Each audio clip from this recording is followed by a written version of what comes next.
Let's see, Doree, do you know a Roberta in Boston? I do. Roberta, you're on WNYC. Hello. Hi, Doree. Hi, Mom.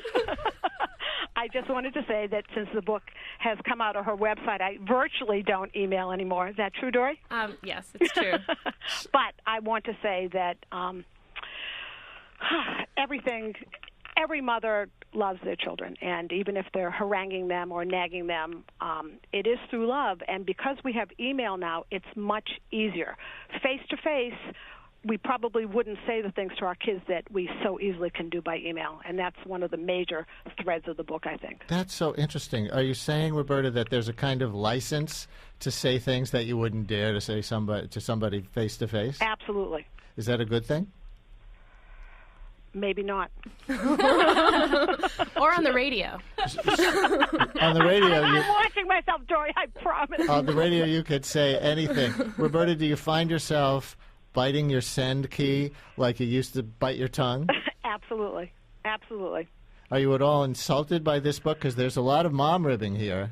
No. There's a lot of get out of my face here. It's really sweet. I think if Doree could admit some of mine, my favorite line is perhaps when I once sent out an email to the 3 kids and I wrote, "I love you all equally." I think that's kind of sweet. In fact, we named a chapter, "I love you all equally." Roberta, thanks for calling Sure. and being such a good sport about this book. Thanks. Bye-bye. Thomas in the Bronx, you're on WNYC. Hi, Thomas. Hi there. Good morning. I just wanted to call in and say that I can definitely relate to some of these experiences.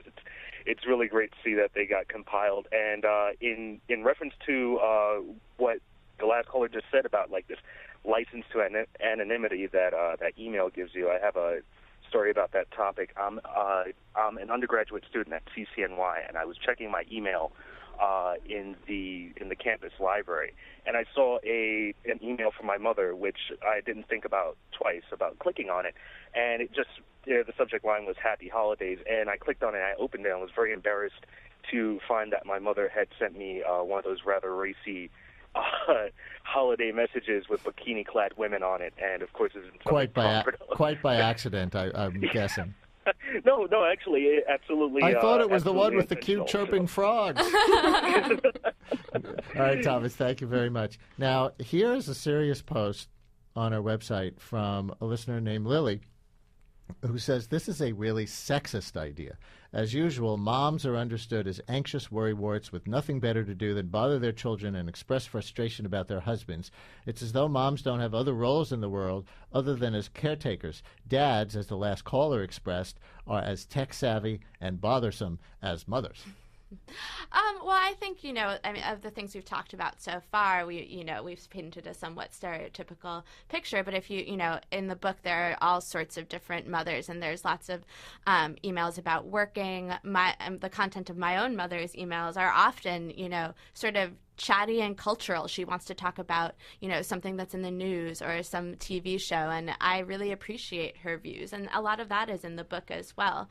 I feel like she will not be upset if I reveal that she's a psychiatrist, and I mean, shrink mothers are a whole other thing, but she wrote me one email about in treatment.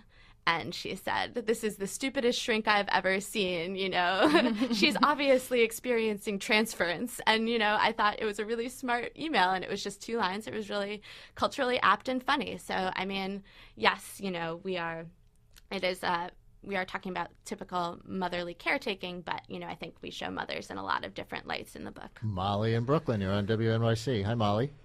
Hi. I wanted to call and talk about how moms are on Facebook now. And I heard a funny story the other day. My cousin is in high school, and she posted some pictures of her and her friends out partying, probably doing things they wouldn't do in front of their mothers.